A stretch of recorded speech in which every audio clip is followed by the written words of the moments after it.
Assalamualaikum warahmatullahi wabarakatuh. Innal hamdalillah nahmaduhu wa nasta'inu wa nastaghfiru wa na'udzu billahi min syururi anfusina wa sayyiati a'malina. Man yahdihillahu fala mudhillalah wa man yudlil fala hadiyalah. Wa asyhadu alla ilaha illallah wahdahu la syarika lahu wa asyhadu anna Muhammadan abduhu wa rasuluh. Amma ba'du. Kali ini saya akan membahas topik narasi.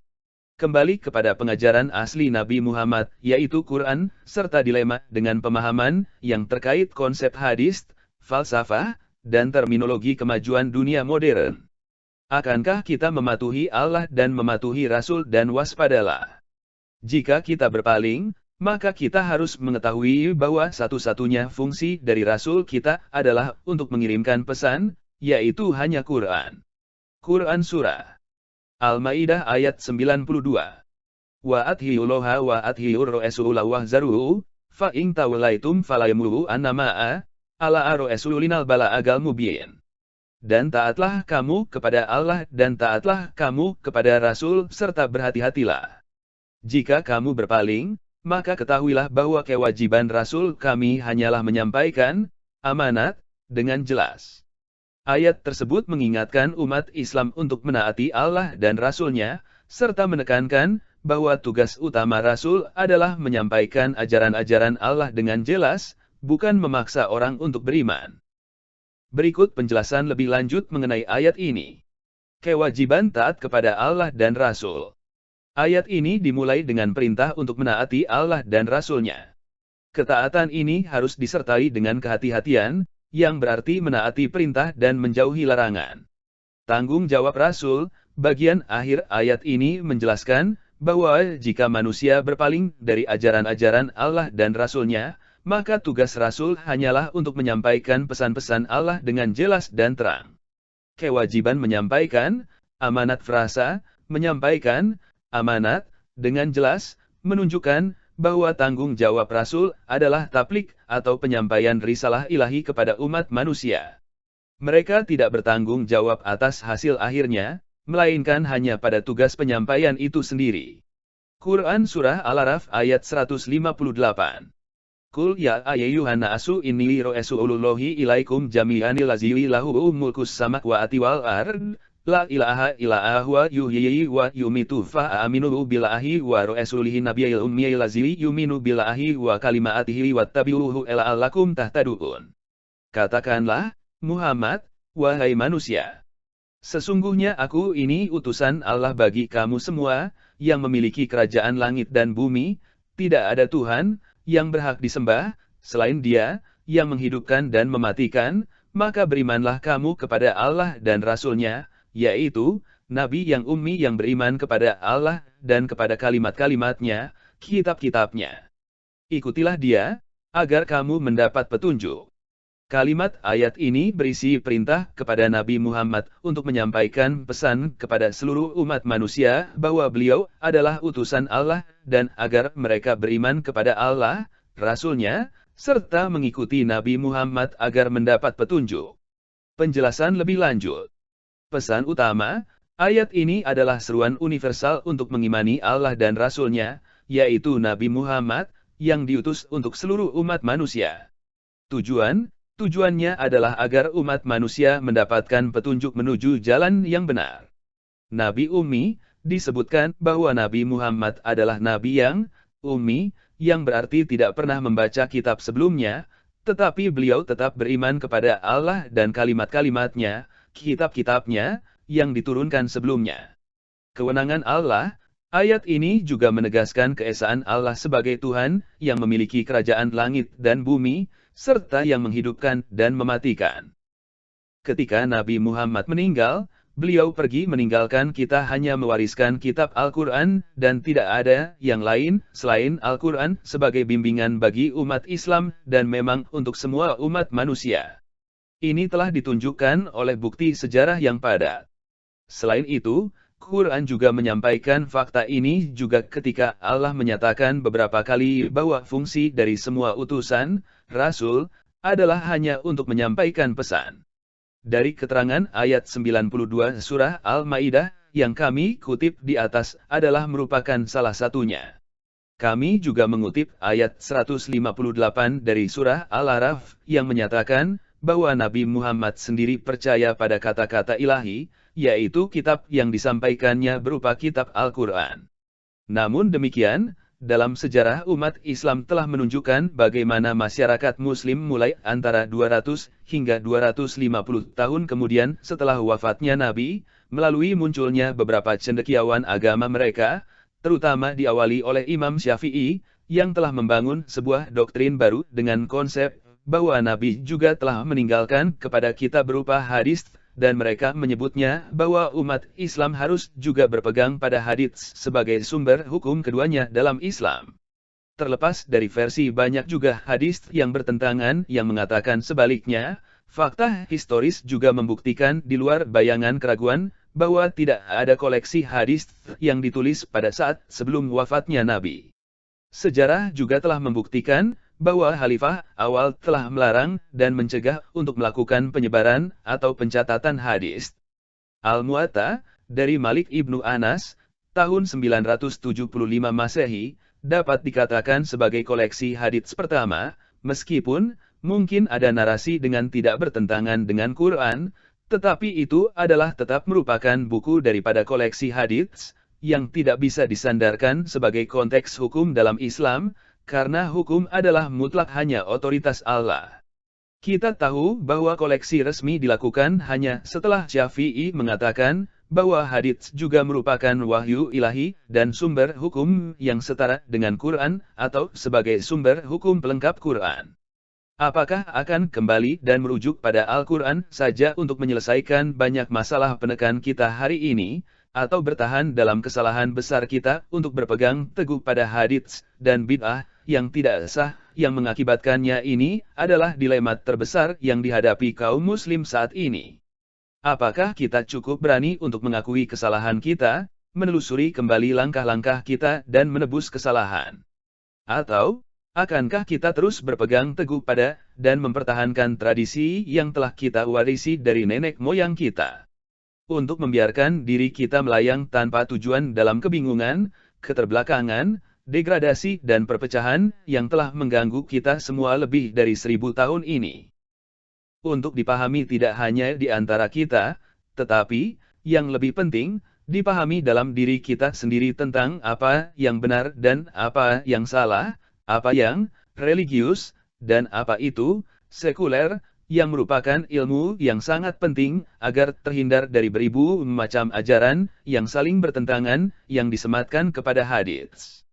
Sungguh telah banyak pengaruh yang luar biasa dari adanya hadits dalam konteks akidah, ibadah dan hukum dalam pemahaman umat Islam saat ini. Jadi, apa sebenarnya yang harus kita lakukan sekarang? Apakah ada jalan keluar?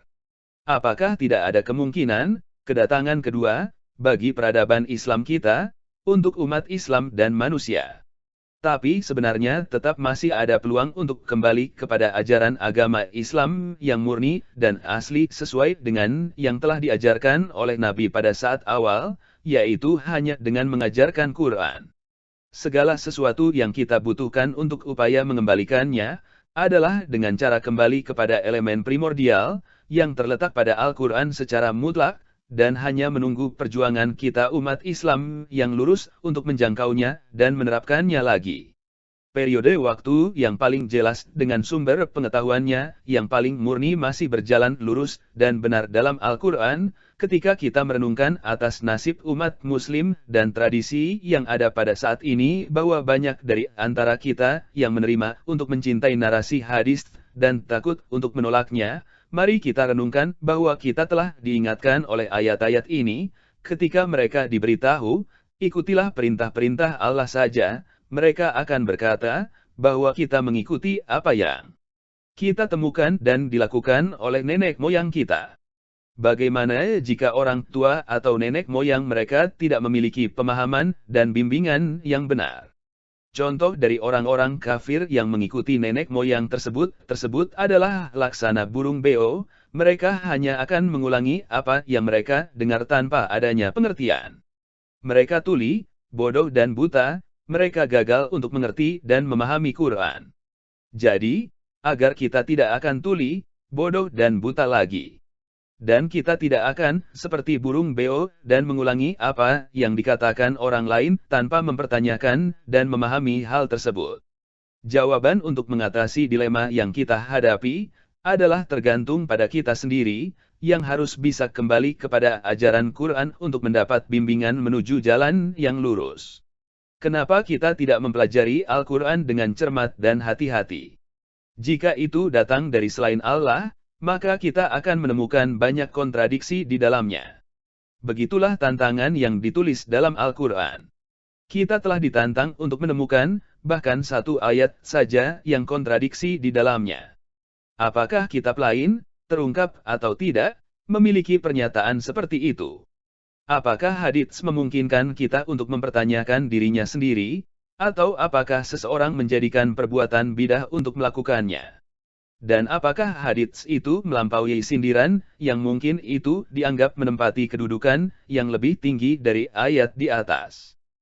Posisi sebenarnya dari hadits sunnah seperti yang telah kita jelaskan, penolakan kita terhadap hadits sunnah sebagai sumber bimbingan yang sempurna selain daripada dengan Al-Quran sama sekali tidak berarti sebagai bentuk penolakan kita terhadap Nabi Muhammad, karena Nabi hanya menyampaikan Quran sebagai petunjuk yang benar, sebagaimana banyak dijelaskan dalam ayat Quran itu sendiri. Sebaliknya, penolakan atas hadis ini justru untuk menghapus citra dan nama Nabi dari ajaran palsu yang dikaitkan dengan kehendaknya, dengan cara yang sama seperti yang sama dengan konsep ajaran palsu yang menyebutkan bahwa Yesus adalah anak Allah telah dikaitkan dengan Yesus oleh orang umat Nasrani kemudian. Mari kita merangkum alasan kami untuk penolakan kami terhadap hadits sunnah sebagai sumber bimbingan yang sempurna sebagai berikut. 1. Al-Quran selesai, sempurna dan detail. Ini adalah hukum dasar dan bimbingan dasar bagi umat manusia yang mencakup setiap aspek kehidupan. Buku-buku lain hanyalah eksposisi baik untuk atau melawan ide-ide besar yang terkandung dalam Al-Quran. 2. Misi tunggal Nabi Muhammad adalah untuk memberikan pesan ilahi, Al-Quran. Dia, tentu saja, juga seorang pemimpin dan guru teladan, tetapi peran ini sekunder. 3. Hadits yang disusun oleh para sarjana hadits terdiri dari laporan-laporan yang dituduhkan ucapan dan tindakan Nabi dan tidak dapat benar-benar dijamin keaslian mereka. Hadits yang sesuai dengan Al-Quran dapat diterima, sedangkan yang bertentangan dengannya secara otomatis ditolak. 4. Tugas keagamaan dari doa, puasa, amal, dan ziarah opsional tidak disampaikan melalui hadis, tetapi merupakan praktik keagamaan diturunkan melalui generasi dari zaman Nabi Abraham. 5. Selain sebagai Nabi dan utusan Allah, Muhammad juga merupakan pemimpin negara-negara Madinah dan kemudian negara bangsa Arab. Dalam peran itu, ia menerapkan keharusan ilahi dalam konteks Arab abad ke-7. Tidak mungkin dia akan melakukan sesuatu yang bertentangan dengan perintah Allah. Kami memiliki catatan tentang piagam Madinah, dan berbagai surat yang dikirim oleh Nabi kepada para pemimpin lain, dan juga perjanjian Nabi. Jika ada, ini seharusnya menjadi hadits asli. Tapi anehnya, tidak ada perjanjian ini dan konstitusi dan lainnya tertulis dalam hadis buatan mereka. Status piagam Madinah, misalnya, adalah status preseden perjanjian dan kesepakatan sosial. Ini tidak mengikat kita semua, karena di dalamnya Nabi menerapkan prinsip-prinsip Quran pada administrasi ke seluruh masyarakat suku Arab abad ke-7 pada saat beliau sebagai Nabi yang memimpin umatnya. Negara-negara modern kita dapat mempelajarinya dan belajar pelajaran apapun yang kita bisa darinya. Tetapi hadits masih dapat dibaca, sama seperti kita membaca buku-buku lain, agama, filosofis, sejarah atau jenis lainnya. Apapun narasi yang baik yang dapat ditemukan di dalamnya, dan ada banyak kitab bisa dijadikan referensi pemahaman. Tetapi mereka yang bertentangan dengan fakta sejarah, fakta-fakta ilmiah, alasan, atau Al-Quran, jelas tidak dapat diterima.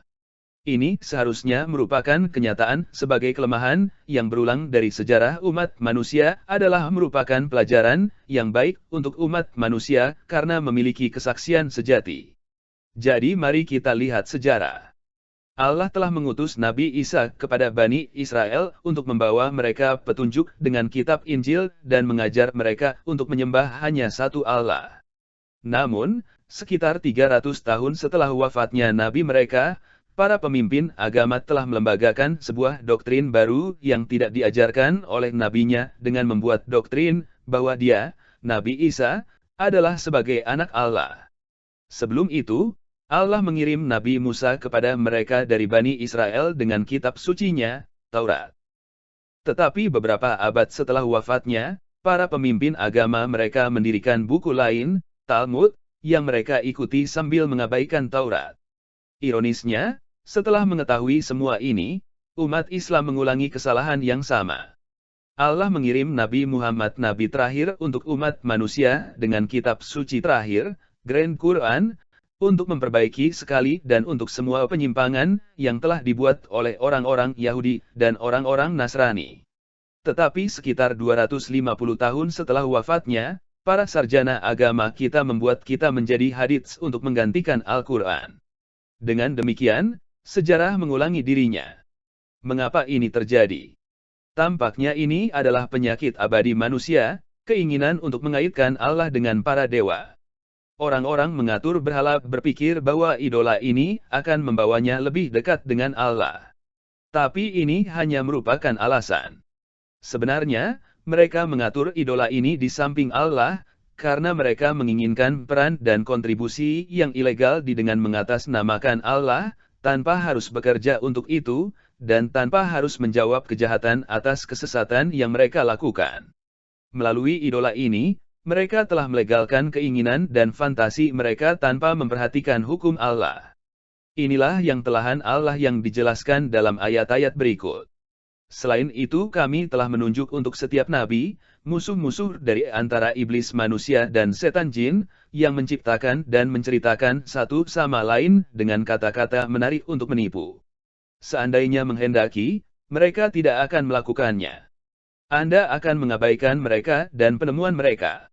Ini adalah kehendak Allah agar pikiran mereka yang tidak benar-benar percaya pada akhirat dapat mendengarkan dan menerimanya, dan meminta mereka melakukan apa yang seharusnya mereka lakukan. Al-Quran, solusi akhir untuk semua penyimpangan sebelum Muhammad, tidak mungkin untuk melestarikan wahyu Allah kepada berbagai komunitas umat manusia karena keadaan historis dan intelektual masyarakat manusia tertentu. Namun, dengan Muhammad, zaman ilmiah sejati umat manusia dimulai. Dengan demikian, Allah menugaskan Muhammad untuk menyampaikan kitab suci terakhirnya, Al-Quran, bukan hanya pada komunitas nasional tertentu tetapi untuk semua umat manusia. Kitab suci ini tidak hanya lengkap, sempurna dan detail, tetapi juga dilindungi oleh Allah terhadap korupsi manusia. Tujuan dari kitab suci ini adalah untuk akhirnya bebas umat manusia dari segala macam belenggu, beban dan ajaran yang salah serta untuk memimpin umat manusia di sepanjang jalan damai bagi Allah. Pada awalnya, selama periode sekitar 300 tahun, komunitas muslim mematuhi ajaran Al-Quran. Mereka membandingkan ketinggian peradaban dan kemajuan begitu cepat, melampaui dua negara adikuasa Byzantium dan Persia kemudian, bahwa itu mengejutkan dunia. Mereka menciptakan material terbesar, peradaban intelektual dan spiritual pada waktu itu. Nama-nama negarawan dan administrator seperti Khalifah Abu Bakar, Omar ibn Khattab, Uthman ibn Affan dan Ali ibn Abi Thalib dan lainnya, genius militer seperti Khalid ibn Walid dan Abu sebagai, brilian ilmuwan seperti Al-Biruni, Al-Khwarizmi dan Al-Razi, para filsuf kelas dunia seperti Al-Kindi, Al-Farabi dan Ibn Sina, dan sejarawan terkenal seperti Al-Tabari, Al-Masudi dan Al-Masudian nama-nama yang membuat peradaban muslim pertama menjadi terkenal. Ini adalah nama yang diabadikan dalam sejarah budaya dunia. Ini adalah pencapaian tertinggi dari peradaban muslim pertama yang membuat sejarawan sains Inggris yang terkenal, G. Sarton, berkomentar, tugas utama umat manusia dilakukan oleh umat Islam. filsuf terbesar, Al-Farabi, adalah seorang Muslim, yang terbesar matematikawan, Abu Kamil dan Ibrahim Ibn Sinan, adalah Muslim, ahli geografi dan ensiklopedi terbesar, Al-Mas'udi, adalah seorang Muslim, sejarawan terbesar, Al-Tabari, adalah seorang Muslim. Penyimpangan dan perpecahan umat Muslim. Proses perubahan dalam keyakinan Muslim dari Al-Quran ke pencampur adukan dengan hadits, atau Al-Quran dan hadis, dengan hadits mereka anggap sebagai penjelas Al-Quran, tidak terjadi dalam waktu singkat, tetapi terjadi dalam proses waktu yang panjang dalam sejarah Islam. Hal tersebut terjadi melalui proses periode waktu sekitar 4 hingga 5 abad, mulai dari yang kedua dan berlangsung pada abad ke-6 Islam. Ini adalah periode pertikaian politik dan penyelarasan dari berbagai kelompok kekuatan di antara mereka para imam dan ulama yang telah menjual agama warisan Nabi. Sebelum konflik politik dan ideologis yang disebabkan oleh pertikaian antara kelompok dan sehingga menghilangkan kebanggaan umat Islam yang di masa kekhalifahan selalu mampu menyelesaikan masalah mereka dengan merujuk pada ajaran Al-Quran. Karena itu, mereka tetap bersatu dan kuat. Dipandu oleh Al-Quran, mereka tidak mendiskriminasi antara yang lemah dan yang kuat, sedikit dan banyak, dan antara faksi dan suku. Al-Quran menunjukkan kebenaran dan tindakan yang tepat untuk mereka ikuti. Tetapi dengan munculnya para imam hadits, mereka mengizinkan kebebasan untuk beberapa kelompok untuk tetap bersikeras pada tindakan independen yang mereka buat, dan menghubungkannya dengan Nabi dan kepada Allah. Oleh karena itu demi untuk kepentingan mereka, kelompok mereka telah menggembar-gemborkan hadits sebagai sumber teologi dan hukum kedua atau setara dengan hukum Quran. Selain membantu berbagai faksi untuk memelihara aliran tertentu, hadits juga memperkenalkan perpecahan dengan banyaknya beragam pendapat yang selalu dinarasikan oleh mereka. Hal ini adalah merupakan konsekuensi yang melepaskan kepercayaan dan pandangan dunia yang terpadu, bersatu. Segera setelah ini datang pertempuran antara faksi, pembusukan moral dan kematian prakemunduran Muslim. Itulah sebabnya Allah yang Maha mengetahui bahwa ini akan terjadi, dalam kasih sayangnya yang luar biasa kepada umat Islam dan untuk umat manusia, dengan peringatan ini dalam Al-Quran, bahwa Nabi Muhammad berkata, "Ya Tuhanku, umatku telah meninggalkan Al-Quran ini." Dengan demikian kami ditunjuk untuk setiap musuh Nabi dari antara para penjahat. Allah sudah cukup sebagai panduan dan pelindung.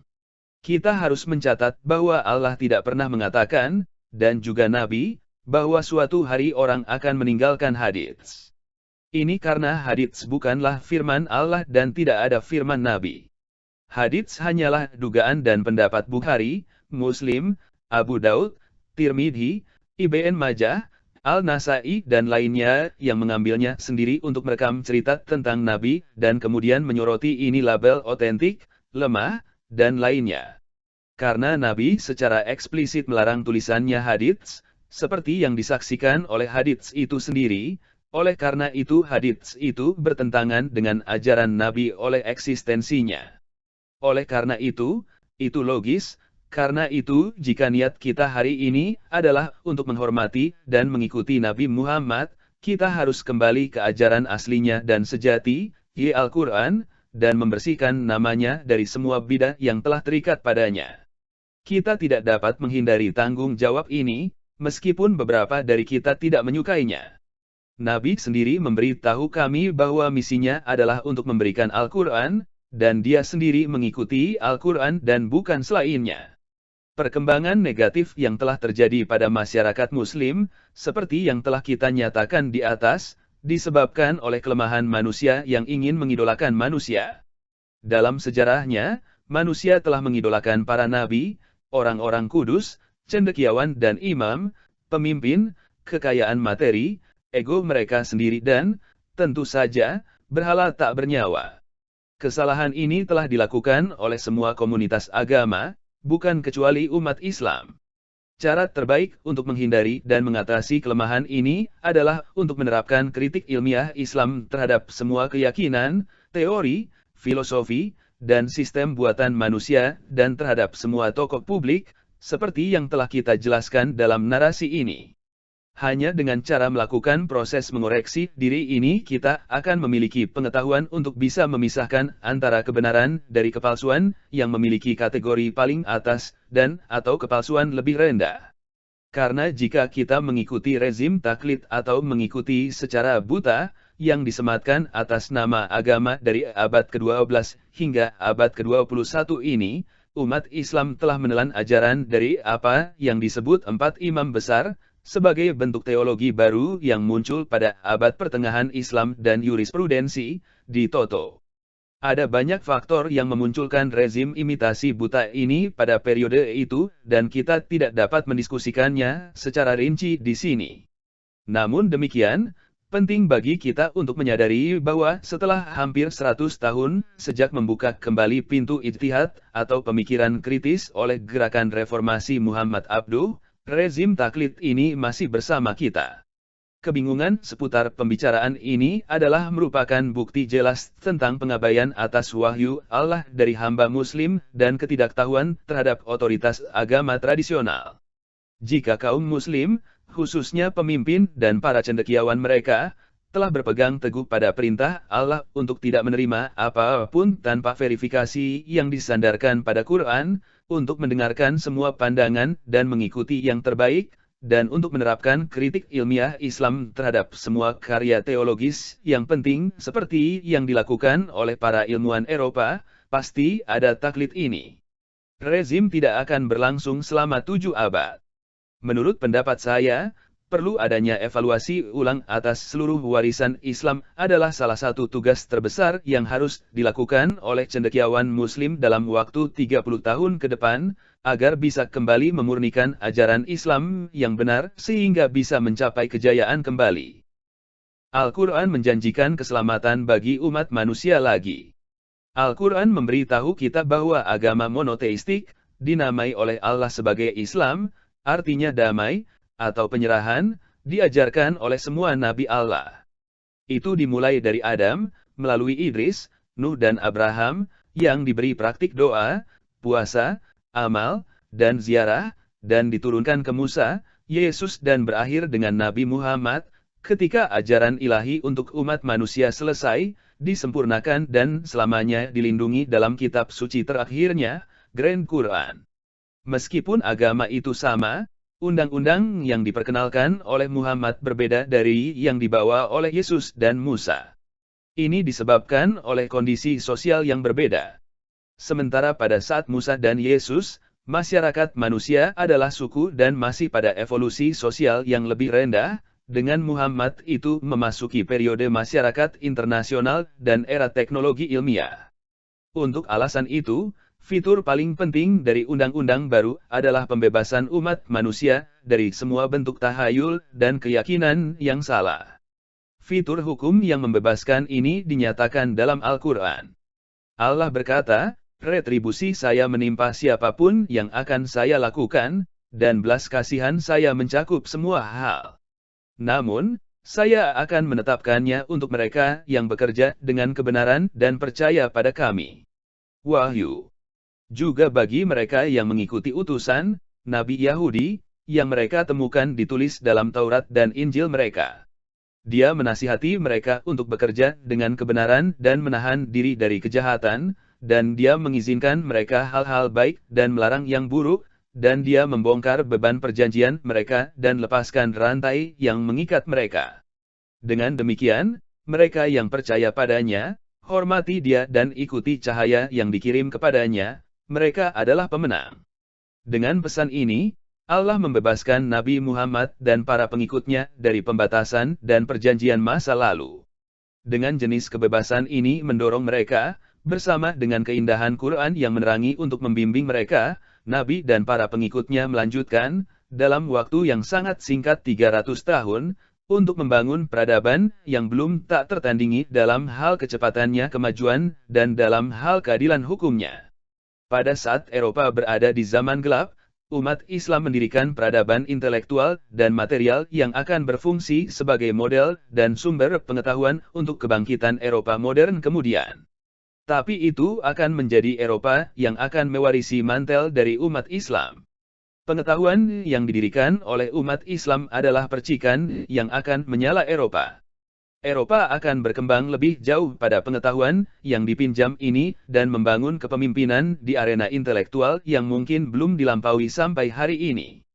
Orang-orang Muslim, di sisi lain, menetap kepuasan yang akan mencampuri mereka sampai hari ini dan mungkin untuk beberapa waktu mendatang. Orang-orang Muslim telah mengabaikan sumber kebesaran mereka dan sebaliknya telah dibelenggu dengan ide-ide tahayul dan konyol. Ajaran Al-Quran hampir sepenuhnya disisihkan. Hari ini, dengan hadits di tangan mereka, kaum Muslim masih meraba-raba dalam gelap. Mereka hanya dapat membesar-besarkan dan jatuh kembali pada ingatan masa lalu yang sekarang lolos dari mereka. Deviasi kembar dunia modern. Namun, Eropa juga telah mengalami kegoyahan. Setelah bangun dengan pembalasan dari pembatasan dan pengasingan dari gereja, mereka telah menggerakkan nasihat untuk membantu memutuskan gereja dari semua urusan duniawi. Mulailah timbul perbedaan antara sekuler dan spiritual. Karena itu peradaban barat telah juga melumpuhkan dirinya sendiri, dengan hilangnya pemikiran keagamaan dalam negara. Dengan memisahkan secara lengkap antara dunia dengan ajaran keagamaan, telah membuka sejumlah ideologi dan humanisme Pandora yang telah membawa Barat ke ideologi dan filosofi relativistik saat ini dengan tidak ada yang permanen atau setia pada filosofis keagamaan lagi. Dengan demikian kita dapat melihat juga terjadinya kemunduran peradaban Barat. Tapi bagaimana dengan Muslim? Antara tradisi yang menggunakan sorban dan jas modern dan bahkan Islamis pasca modern, menyebut umum adalah merupakan retorika kosong yang, tanpa bahan dan dukungan intelektual untuk itu, umat Islam ini mungkin dalam situasi yang lebih buruk peradabannya daripada Barat. Setidaknya, Barat saat ini masih memiliki beberapa manfaat nyata yang dapat lihat sendiri, terutama dalam bidang ilmu pengetahuan modern. Mari kita ingatkan diri kita lagi tentang peringatan lama. Nabi Muhammad akan berkata, Tuhanku, umatku telah meninggalkan Al-Quran ini, tidak hanya pada orang Muslim, tetapi orang Nasrani, orang Yahudi dan semua saat ini belum memenuhi posisi moral dan intelektual yang tinggi yang sebenarnya sebagai manusia telah ditugaskan Allah kepada mereka. Nabi dan Al-Quran dikirim sebagai berkah dan bimbingan bagi semua umat manusia. Sementara Barat menghiasi dirinya dengan keberhasilan materi humanismenya, kaum Muslim telah terperosok diri dengan dugaan spiritualitas hadits dan fundamentalisme Muslim mereka yang tidak sesuai dengan Quran. Semua ini pasti salah. Kita semua perlu kembali ke Al-Quran mulai sekarang. Muslim terutama perlu membaca Al-Quran dalam bahasa aslinya yaitu Arab, tapi jika tidak paham dapat dilengkapi dengan terjemahan bahasa pilihan mereka jika ada terjemahan dalam bahasa itu. Saat ini, Quran tersedia di sebagian besar bahasa dunia. Yang penting adalah membuat kita masing-masing berkomunikasi langsung dengan kata-kata tertulis tentang Allah sendiri. Tidak peduli berapa banyak buku hadis yang kita baca, itu tidak dapat dibandingkan dengan bahkan satu kata dari Al-Quran. Bahkan jika benar-benar otentik, hadits hanyalah kata-kata manusia fana.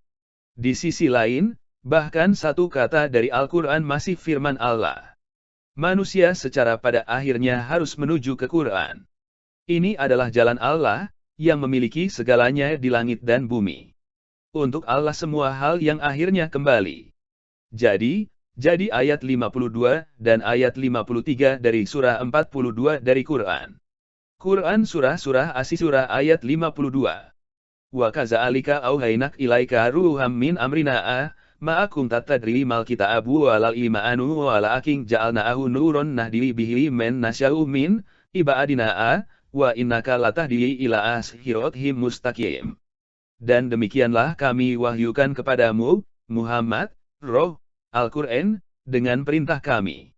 Sebelumnya engkau tidaklah mengetahui apakah kitab, Al-Quran, dan apakah iman itu, tetapi kami jadikan Al-Quran itu cahaya, dengan itu kami memberi petunjuk siapa yang kami kehendaki di antara hamba-hamba kami. Dan sungguh, engkau benar-benar membimbing manusia kepada jalan yang lurus. Ayat Al-Quran tersebut merupakan penjelasan bahwa dengan itu kami memberi petunjuk siapa yang kami kehendaki di antara hamba-hamba kami. Dan sungguh, engkau benar-benar membimbing manusia kepada jalan yang lurus. Penjelasan ayat. Wahyu sebagai perintah. Allah SWT menyatakan bahwa Al-Quran diwahyukan kepada Nabi Muhammad SAW melalui perintahnya. Nabi sebelumnya tidak tahu. Sebelum wahyu turun, Nabi Muhammad SAW tidak mengetahui secara rinci tentang kitab suci, Al-Quran, atau hakikat iman. Al-Quran sebagai cahaya. Kitab suci ini dijadikan sebagai cahaya yang menerangi hati manusia. Petunjuk bagi siapa yang dikehendaki. Allah SWT menggunakan Al-Quran sebagai petunjuk bagi hamba-hambanya yang dikehendaki untuk mendapatkan petunjuk ke jalan yang benar. Membimbing ke jalan lurus. Nabi Muhammad SAW, melalui Al-Quran, membimbing umat manusia ke jalan yang lurus dan sesuai dengan ajaran Allah SWT. Karena itu, pada akhirnya, semua urusan kita harus kembali kepada Allah. Dengan kembali kepada Allah kita tidak hanya berarti hari terakhir dan hari penghakiman. Bahkan semua urusan duniawi kita juga harus sesuai dengan kehendak Allah. Ini hanya karena itu adalah Allah yang menciptakan kita, yang merancang bumi dan alam semesta, dan atas dasar hukumnya kita memerlukan hidup kita di dunia ini. Oleh karena itu, semua perilaku kita, agar dapat mencapai tingkat efisiensi yang tepat dan sebagai manfaat maksimal bagi kita, harus sesuai dengan bagaimana perancang utama ingin kita berperilaku. Instruksi terperinci tentang cara melakukan diri kita secara eksplisit ditulis dalam Al-Quran. Faktanya, afinitas yang lebih dekat terhadap Allah memanifestasikan dirinya di banyak cabang ilmu pengetahuan dan teknologi. Ambil desain mobil, misalnya. Insinyur desain menemukan bahwa tertentu, bentuk ramping adalah yang terbaik untuk mobil memiliki koefisien resistensi paling sedikit. Inilah sebabnya mengapa semakin banyak mobil saat ini semuanya mulai mirip, dengan kurva mereka yang serupa dan tepi bulat. Resistensi angin disebabkan oleh molekul udara, yang pada gilirannya adalah fungsi gravitasi yang menahan molekul udara ke bawah. Adalah Allah yang memprogram kekuatan gravitasi ke bumi. Memuliakan nama Allah, yang paling tinggi. Dia menciptakan dan disempurnakan. Dia dirancang dan dipandu. Dia menghasilkan padang rumput. Kemudian dia mengubahnya menjadi jerami ringan.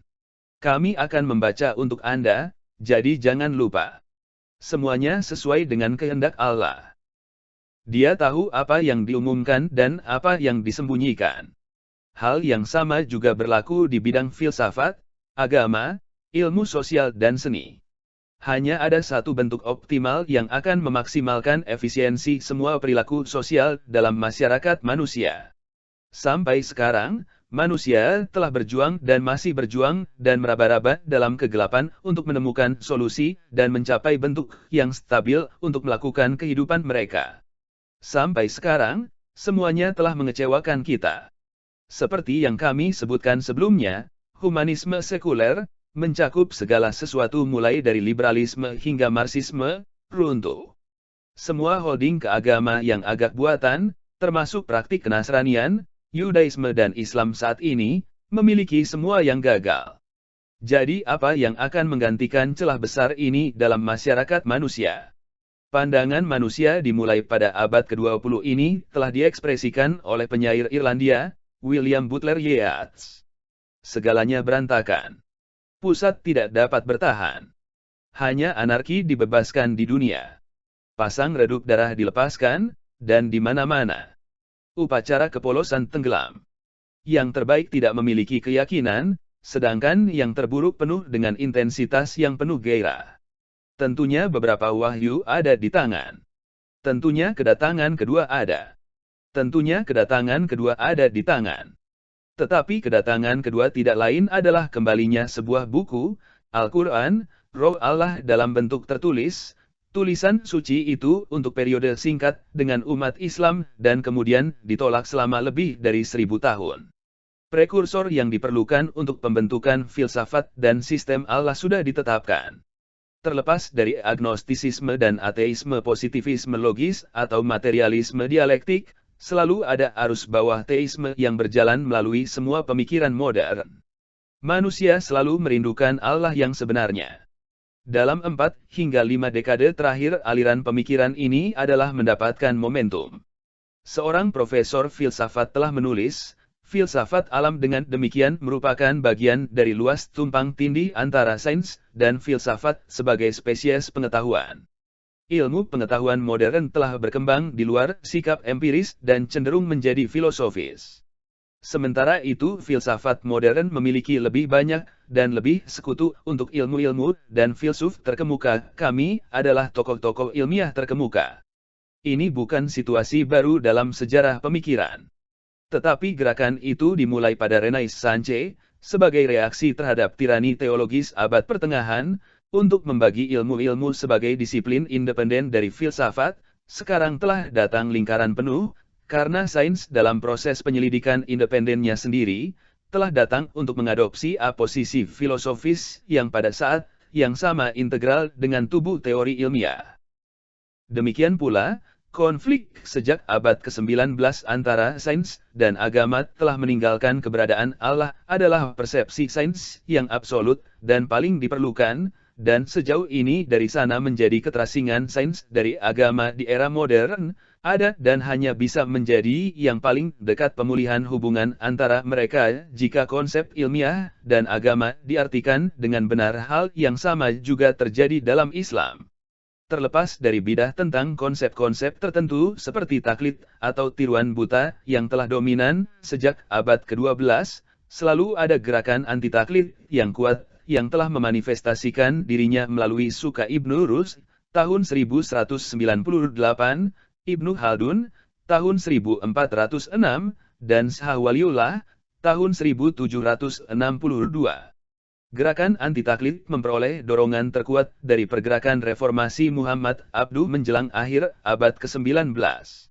Kemungkinan besar bahwa dalam waktu singkat beberapa dekade, gerakan anti-taklid dalam Islam dan semangat ateistik yang tumbuh di Eropa akan bersatu dan kembali untuk merujuk ke Quran secara keseluruhan. Ini adalah kemungkinan nyata. Kembali ke Al-Quran, ini adalah slogan yang paling pas untuk orang-orang Muhammad, karena itu adalah Al-Quran yang merupakan pesan yang ia bawa ke umat manusia, dan karena itu adalah respons yang paling tepat terhadap keluhannya yang terkenal di Quran. Tetapi, sekali lagi, kembali ke Quran tidak berarti bahwa kita menghancurkan semua buku hadits dan semua buku para sarjana agama. Kita juga tidak berarti bahwa kita tidak lagi membutuhkan para sarjana agama. Ini hanya berarti bahwa kita harus merujuk pada Al-Quran sendirian sebagai bimbingan yang sempurna untuk perilaku kita.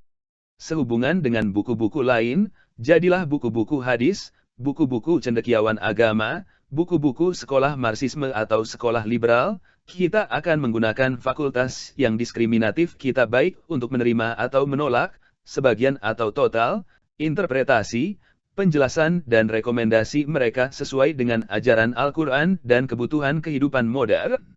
Para sarjana agama kita yang, selama ini, telah dilatih sesuai dengan metode abad pertengahan pembelajaran hafalan hanya dalam pengetahuan agama, harus menguasai ilmu sekuler yang penting, sesuai dengan metode kritis dan historis modern, untuk memungkinkan mereka memiliki pengetahuan dunia yang terintegrasi. Hal yang sama berlaku untuk intelektual sekuler, mereka juga harus mengerahkan ilmu agama. Hanya orang-orang seperti itu yang bisa disebut ulama, atau dipelajari. Ketika kami menyimpulkan narasi ini, kita dapat mengatakan bahwa umat Islam memiliki 3 tugas utama yang harus mereka lakukan.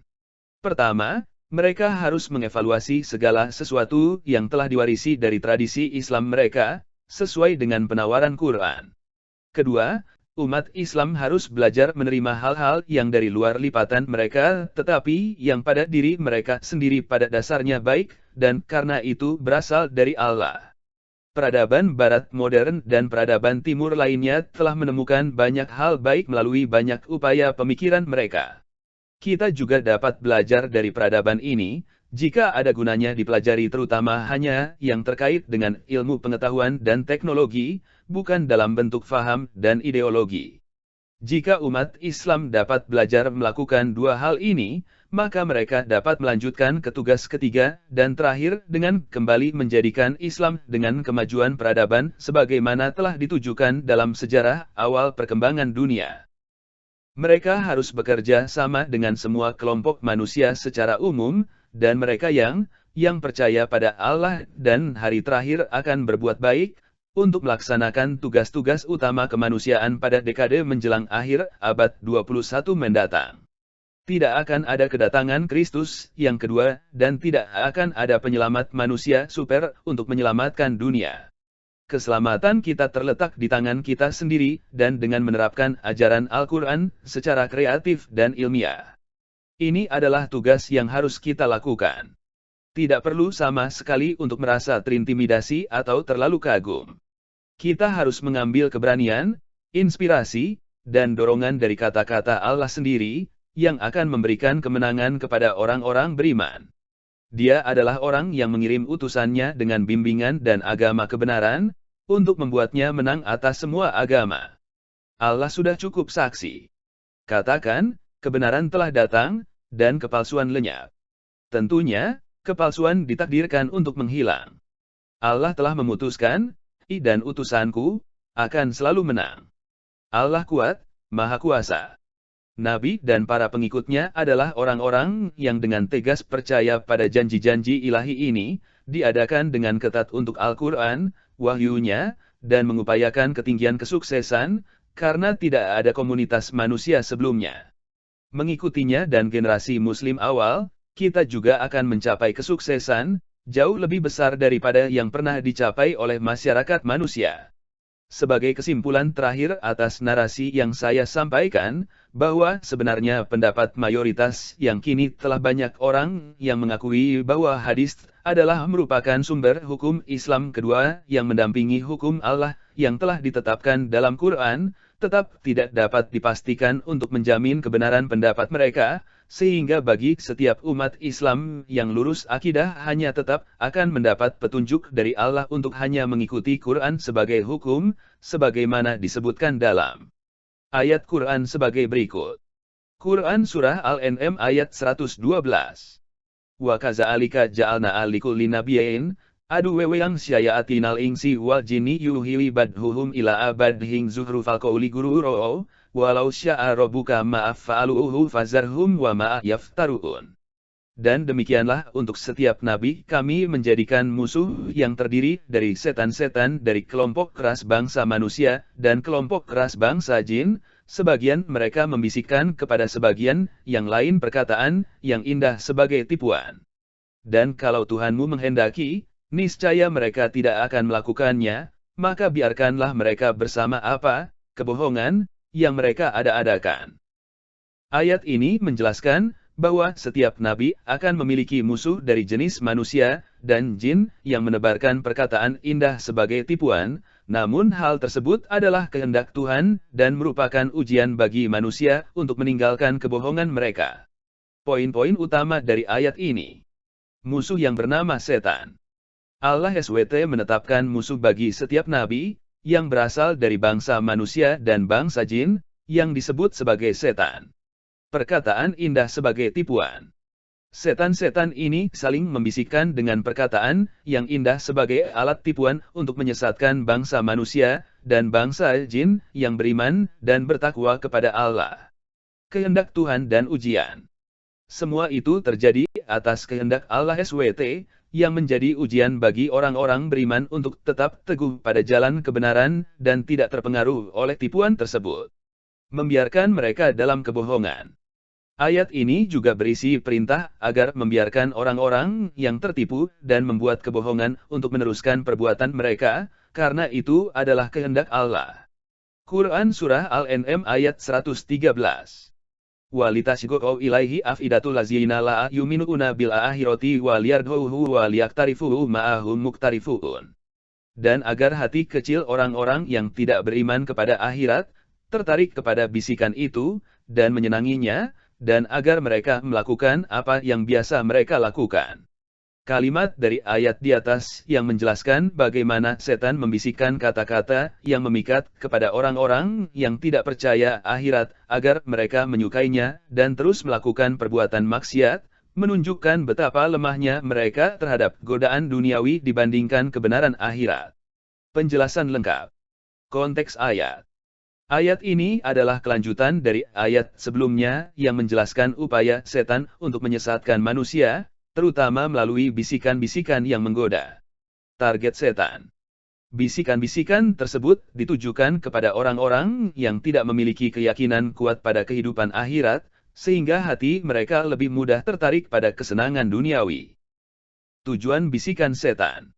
Menarik perhatian, hati mereka akan tertarik pada bisikan setan yang penuh tipu daya. Menyenangi bisikan, mereka akan merasa senang dan menyukai apa yang dibisikkan itu. Terus berbuat dosa, akibatnya, mereka akan cenderung mengikuti apa yang dibisikkan, melakukan apa yang biasa mereka lakukan yaitu kebohongan dan kemaksiatan. Sikap orang beriman. Sebaliknya, orang yang menyadari adanya pertanggungjawaban di akhirat tidak akan mudah tertipu oleh bisikan setan. Mereka akan kokoh imannya dan tidak terpengaruh oleh godaan tersebut.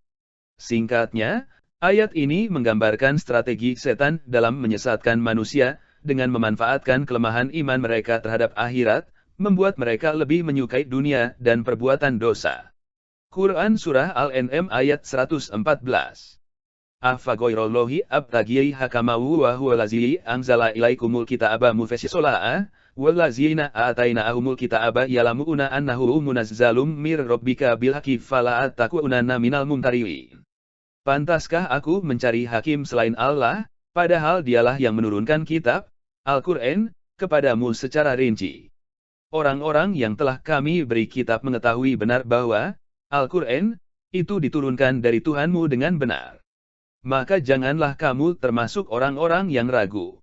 Ayat ini menjelaskan bahwa Al-Quran adalah sebagai pedoman hukum.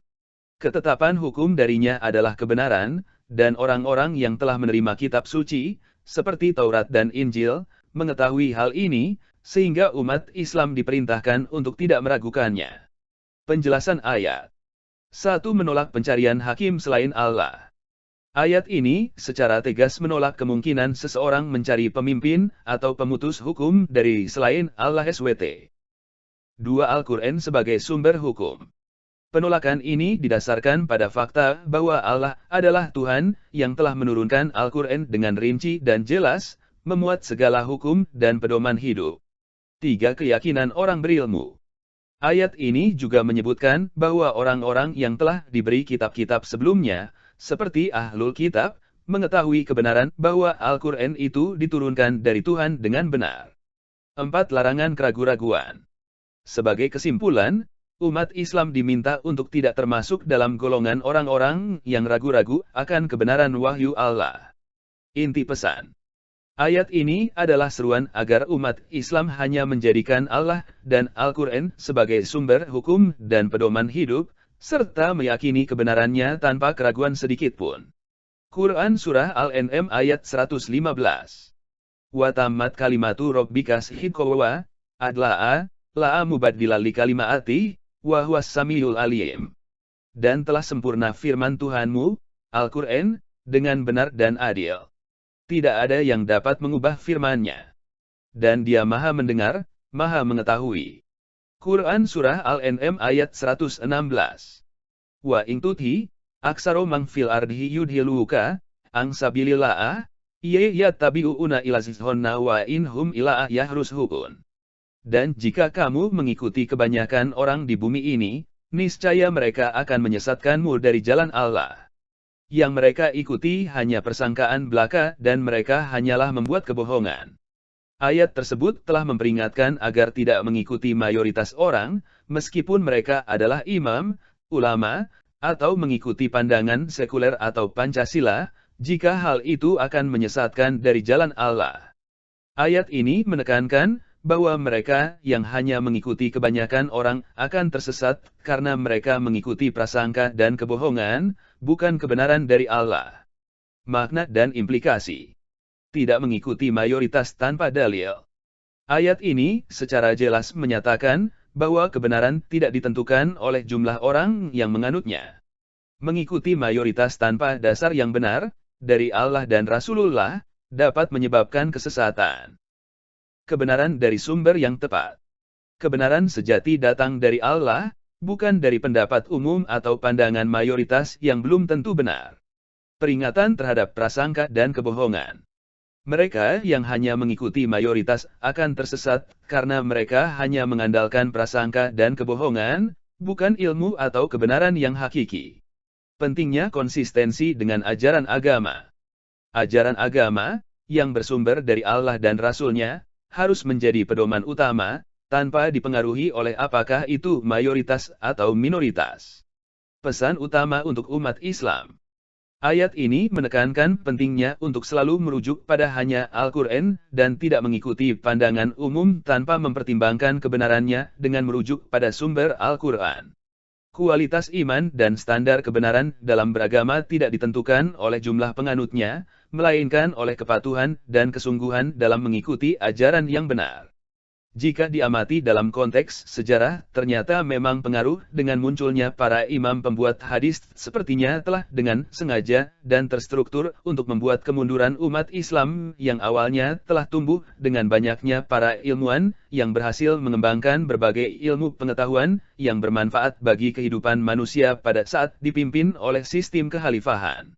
Tetapi dengan munculnya semua para imam hadis dengan membuat berbagai narasi hadis telah berhasil membuat perpecahan dan upaya meruntuhkan sistem kekhalifahan sehingga berdampak pada umat Islam dengan mengalami kemunduran yang telah berhasil awalnya pada saat masa kekhalifahan.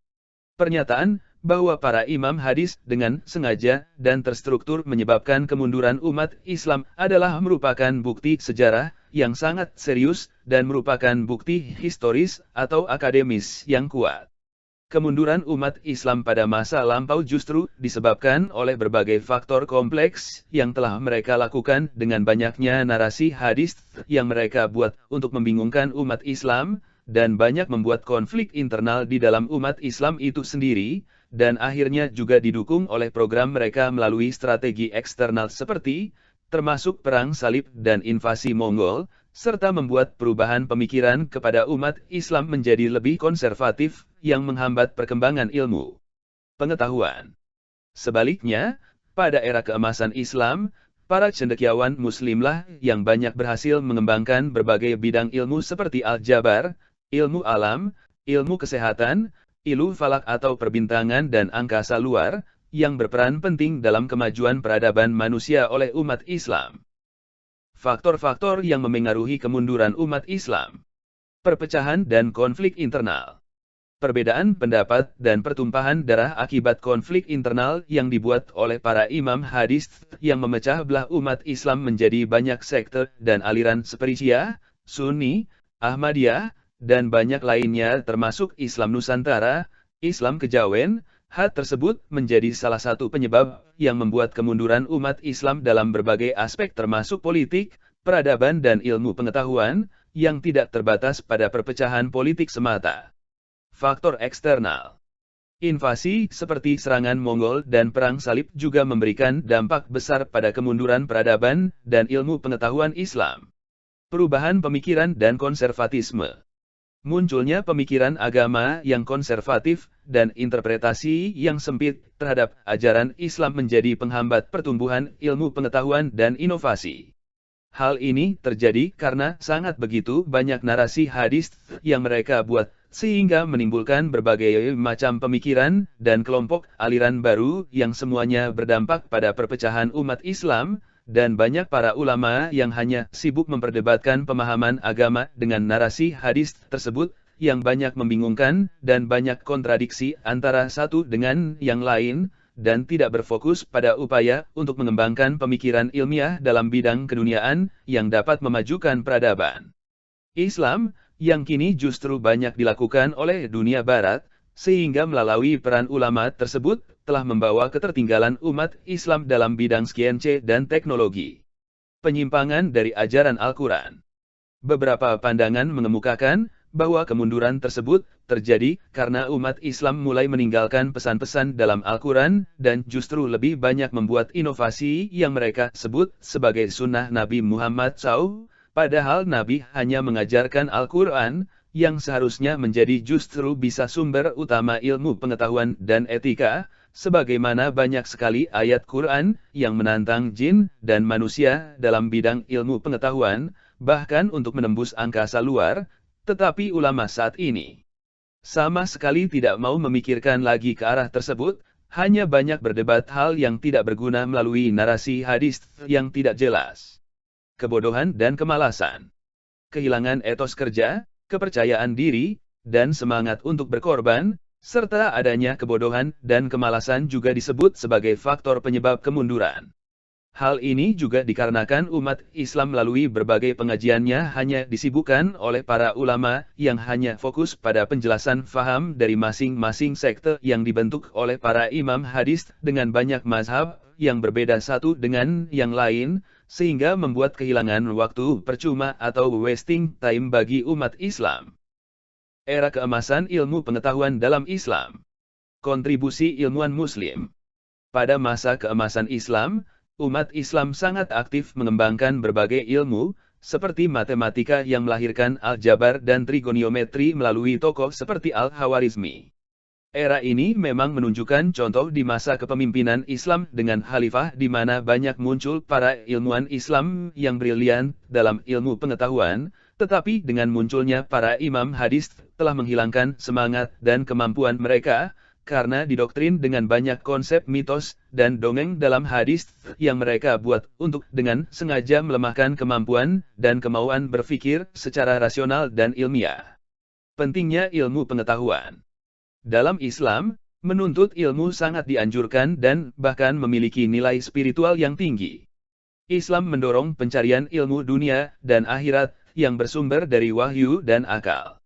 Tetapi meskipun kewajiban tersebut banyak disebut dalam Quran untuk menjadi orang yang berpikir cerdas seperti para ilmuwan yang ada di era kejayaan Islam masa lalu, tetapi dalam praktek pengajaran para ulama yang telah dipengaruhi oleh para imam hadis hanya selalu fokus pada hal yang tidak perlu, dan banyak terkait dengan pengajaran yang justru menimbulkan perbedaan faham bagi umat Islam terkait pemahaman agama Islam yang sebenarnya bahkan bukan lagi kepada jalan yang lurus, melainkan banyak juga yang mengajarkan dengan berbagai faham yang sesat.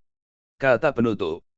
Demikianlah narasi ini dibahas sebagai wacana dalam memberikan pencerahan atas pentingnya untuk kembali kepada Quran dan penerapan hukum Allah dalam setiap aspek kehidupan yang dilakukan oleh pemimpin, baik dalam lingkup keluarga, sosial, negara oleh Amirul Mukminin dan secara global sedunia oleh Khalifah, agar umat Islam bisa kembali kepada kejayaan dalam berbagai aspek bidang kehidupan seperti ilmu pengetahuan sebagaimana pada saat ketika dalam sistem kekhalifahan di masa lalu. Agar kita benar-benar mendapat petunjuk dari Allah serta terhindar dari konsekuensi atas nasib kehidupan di akhirat kelak. Amin.